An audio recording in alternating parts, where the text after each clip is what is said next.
My name is Eric Bailey, and the name of my business is NorthStar Behavioral Health Advisory. Okay.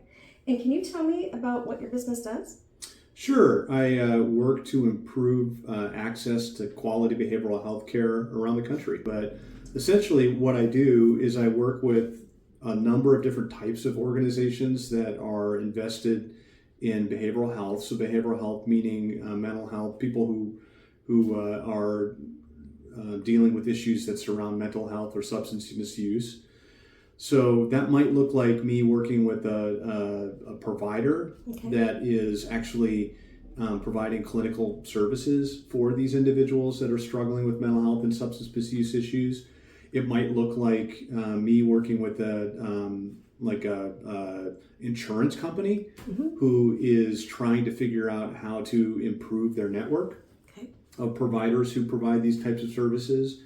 It might look like me working with an advocacy organization, like a nonprofit, who is seeking to address opioid overdose rates and things of that nature. So I help these types of organizations deal with a number of complex issues, including for providers, for instance, they might be struggling to keep the lights on. So I help them with revenue diversification. How can they maximize the dollars that they're bringing in from claims that they could submit through health insurance or through grant funding and things of that nature. So I have to be well versed at what's available in terms of grant funding for different types of services that they're providing. But I also have to be very savvy, depending on what state they're in, as to what the health insurance or payer landscape is, so that I can help them kind of make sure they're talking to the right people to have those conversations. So you don't do work with patients, you work with the people who help patients, whether it's an insurance provider or a provider, a mental health provider. But also you don't work just in the state of Minnesota? Correct, yeah. It is all work that is in other parts of the country. Okay. So I do some advocacy work in the state of Minnesota. So one of the things that the work that I do allows me to do is that I get paid for working with clients that hire me to do this kind of work, and then I'm able to do some pro bono kind of work for organizations that are looking to shape state policy, for instance. So I'll have people that I'm connected to in the state of Minnesota reach out and say, "Hey, Eric, would you be willing to, speak on such and such panel in front of some legislators that are having a conversation about, this part of a federal legislation that regulates inpatient care." Okay. Something that's like laser specific about behavioral health or substance misuse access to treatment. And then I kind of come into it from a national lens, so I'm aware of what's going on all over the country. Okay, thank you. Well, tell me a little bit about how you came to the SBDC.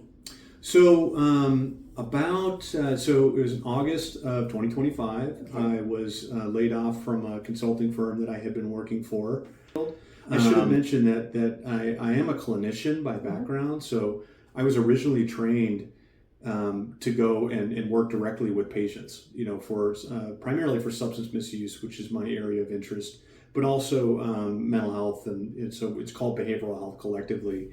But I was working in that arena, and that was really what I intended to do early in my career, was just to be a clinician. But as I kind of progressed through my career, I became more administrative in nature, and towards the end of my tenure at a large health insurance company, I was responsible for the substance misuse and opioid overdose response for the entire company. So I really kind of opened up my skill sets in working with organizations across the country, and took a leap to go work with a consulting firm.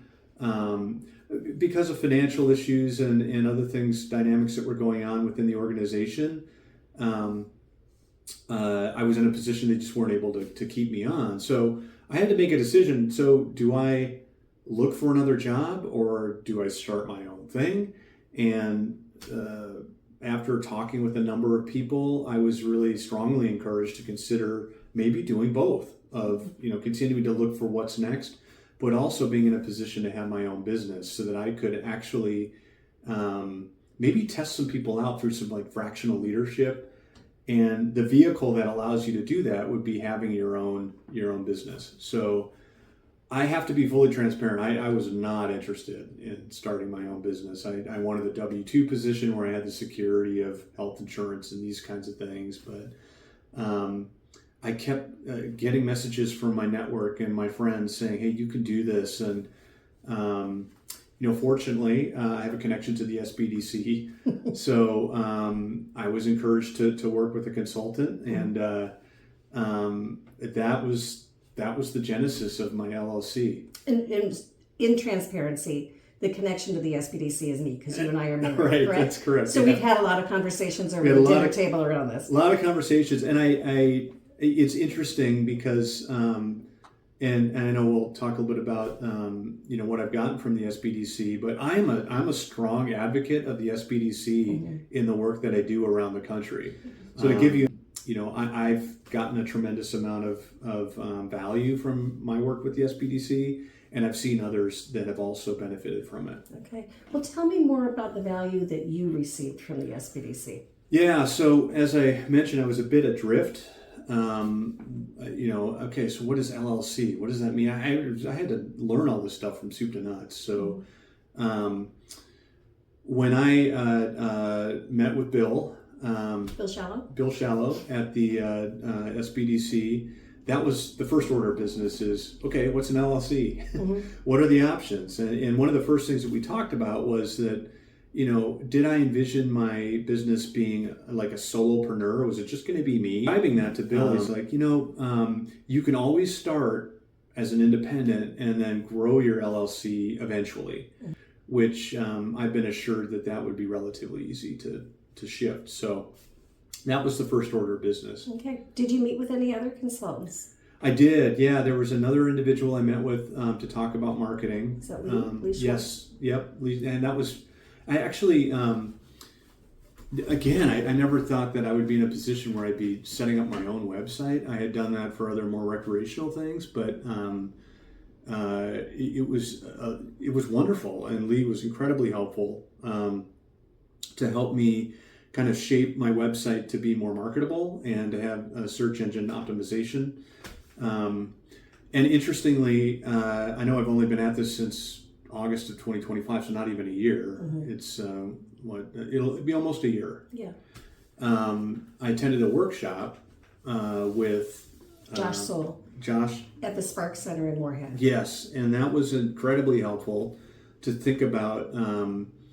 How could I position my business in Google in particular, and where does that fit within the national landscape in particular, and do I want to open up that door, and does it make sense for me to do that? So, but just hearing all of those techniques and ways of thinking was very helpful, and being in a room full of other entrepreneurs who were all actually interestingly in similar positions that I was in, either reinventing their careers or trying to pick themselves up after a setback. Incredibly valuable. My older brother owns his own business, and I had a lot of dashboard conversations in the car. We did a bunch of traveling, and I learned all sorts of different things about what I should consider with finances, and I was able to work with the SBDC to sift and sort through those conversations and decide, should I go use these softwares, and what should I look for in an accountant? These are all things you don't think about when you're in a W-2 position, working for large companies or as a clinician. Never thought I'd be thinking about these things. But incredibly valuable. I would strongly encourage anyone who is wanting to make this leap that they get guidance from a trusted entity, because just winging it, maybe you can do that and you can jump and have a conversation with Chat or Claude, but there's nothing like having that human touch of someone who's been down these roads and can share other people's experiences. It's incredibly valuable. Okay, thank you so much for your time, Eric. Yeah. Appreciate it.